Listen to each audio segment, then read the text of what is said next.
नमस्कार, आपके साथ मैं हूं दीपिका शर्मा और आप देख रहे हैं क्राइम तक। माफिया क्वीन के इस एपिसोड में आपका स्वागत है। एक नई शादी, एक पुराना प्यार और फिर मन में पलता एक खतरनाक राज।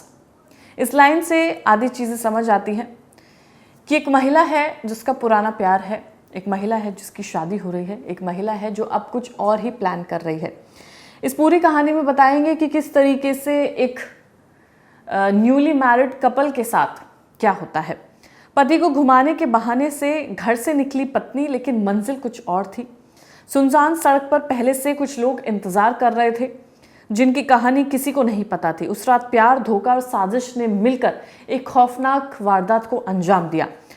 तो इस पूरी कहानी में मुख्य किरदार क्या है वो आपको बताते हैं। पहला नाम है अंजलि, दूसरा नाम है संजय और तीसरा नाम है आशीष।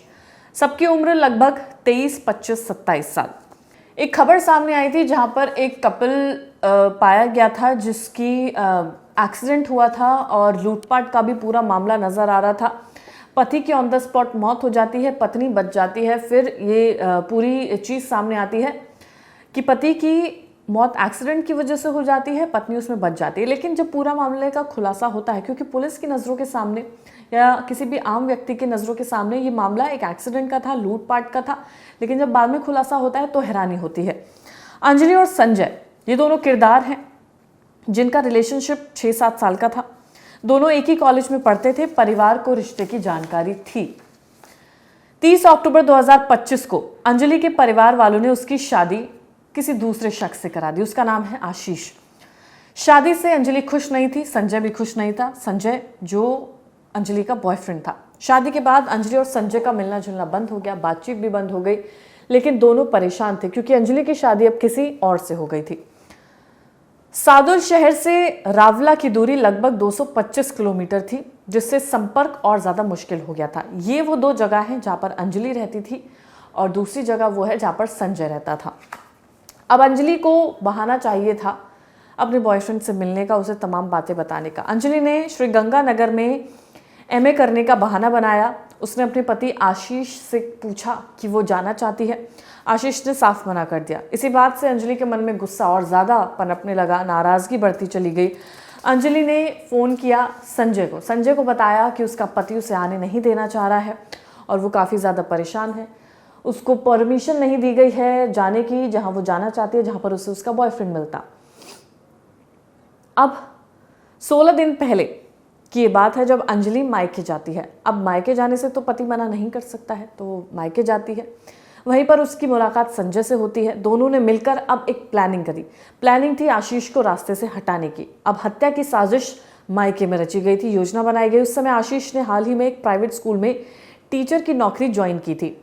आशीष को जो नौकरी मिली थी वो वहाँ पर नौकरी कर रहा था। पत्नी मायके आई हुई थी। मायके में संजय के साथ उसने पूरी प्लानिंग की थी और प्लानिंग थी कत्ल की। 30 जनवरी की रात खाना खाने के बाद अंजलि ने घूमने का बहाना बनाया। उसने अपने पति से कहा कि वो घूमने जाना चाहती है। पति भी मान गया। वो आशीष को गांव के बाहर लेकर गई, सुनसान सड़क पर ले गई। अब पति को अंदाजा नहीं था कि भाई अब उसकी पत्नी है उसके साथ में तो क्या ही होगा। आप सोचिए कितना मुश्किल है अब किसी पर ट्रस्ट करना, वो इस बात से पता चलता है।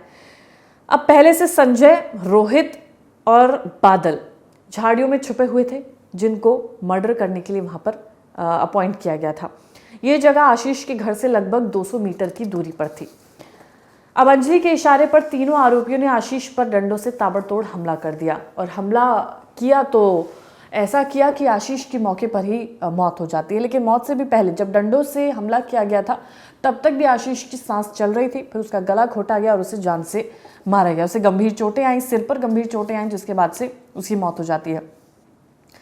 अब इस पूरी घटना को, इस पूरी वारदात को अंजलि कुछ इस तरीके से पुलिस के सामने साबित करना चाहती थी कि ना तो उसका नाम आए, ना इसके बॉयफ्रेंड का नाम आए, ना उसके बॉयफ्रेंड के दोस्तों का नाम आए। तो अंजलि ने आशीष का मोबाइल और अपने कान के झुमके आरोपियों को दे दिए, यानी कि अपने पति का फोन, अपने गोल्ड की ज्वेलरी, तमाम चीजें आरोपियों को दे दी। मकसद था घटना को लूटपाट की तरह दिखाना, एक एक्सीडेंट के तौर पे दिखाना। अंजलि खुद भी बेहोश की हालत में दिखते हुए, यानी कि वो लगे कि बेहोश है, वहां पर वो अपने पति के साइड में गिर जाती है। पुलिस मौके पर पहुंचती है, दोनों को रावला लेकर पहुंचा जाता है। डॉक्टर ने आशित को मृत घोषित कर दिया था। मामला जब पुलिस के सामने था तो पुलिस के सामने कुछ ऐसा था कि एक्सीडेंट हुआ है, लूटपाट हुई है, पत्नी की जान बच गई है, पति मारा गया है, तो वो पूरी चीजें इस तरीके से दिखाई गई। जब पोस्टमार्टम रिपोर्ट सामने आई तब पता चला कि गंभीर चोटें हैं सिर पर और गला घोटा गया है। अब ऐसे तो चोर भी कर सकते हैं, लेकिन मेडिकल ऑफिसर डॉक्टर राकेश गहन ने दम घुटने से मौत की पुष्टि की। एसपी अमृता दुहन के अनुसार चारों आरोपी गिरफ्तार किए गए। अंजलि को 2 दिन और 3 युवकों को 5 दिन की रिमांड पर लिया गया। आगे का खुलासा लगातार किया जा रहा है, पूछताछ भी उनसे की जा रही है। तो खुलासा कैसे होता है कि ये पूरा कत्ल का मामला है, क्योंकि पोस्टमार्टम रिपोर्ट सब कुछ बयां करती है, फिर एक के बाद एक पूछताछ में तमाम लोगों का खुलासा होता है। परिवार को पहले से जब रिलेशनशिप के बारे में पता था तो कहीं दूसरे घर में शादी करना ये एक अहम मुद्दा बन चुका है हमारी सोसाइटी का। जब ऑलरेडी किसी का रिश्ता किसी और से है, आप ज़बरदस्ती किसी और से शादी करा रहे हैं, तो ऐसी चीज़ें हो जाती है। और अब ये इतनी ज़्यादा तादाद में चीज़ें बढ़ने लगी हैं कि अब लोगों को शादी करने से डर लगने लगा है, और वो एक जायज़ बात है। इस पूरे मामले में हमने आपको बताया कि किस तरीके से एक परिवार को पता होता है कि उनकी बेटी का किसी और से रिलेशन है, फिर किसी तीसरे बंदे से शादी कराई जाती है, फिर उसके बाद पत्नी जब परेशान होने लगती है, उसे लगता है कि वो अब अपने पति के साथ नहीं रहना चाहती है, तब वो मर्डर की प्लानिंग करती है और उसमें उसका बॉयफ्रेंड साथ देता है। तो कहीं ना कहीं लड़कियों को सोचने की ज़रूरत है, परिवार को सोचने की ज़रूरत है, ताकि आप किसी ऐसे व्यक्ति के साथ कुछ बुरा ना करें जिसकी कोई गलती ही नहीं है। अब उस लड़के की बेचारे की क्या गलती जिसने शादी की है। तो तमाम ऐसी चीज़ें हैं जो लगातार क्राइम तक आपको बता रहा है। ऐसी चीज़ों से सुनना, समझना, सक्रिय रहना ज़रूरी है। फिलहाल इस खबर में इतना ही। कोई और नाम अगर आप जानते हैं, कोई खबर आप जानते हैं, तो कॉमेंट सेक्शन में ज़रूर बताएगा, जिसकी कहानी आपको सुनाई जा सके। ये कहानी थी जहाँ पर 3 किरदार थे और उसमें एक की मौत हो जाती है और दोनों पुलिस की हिरासत में हैं।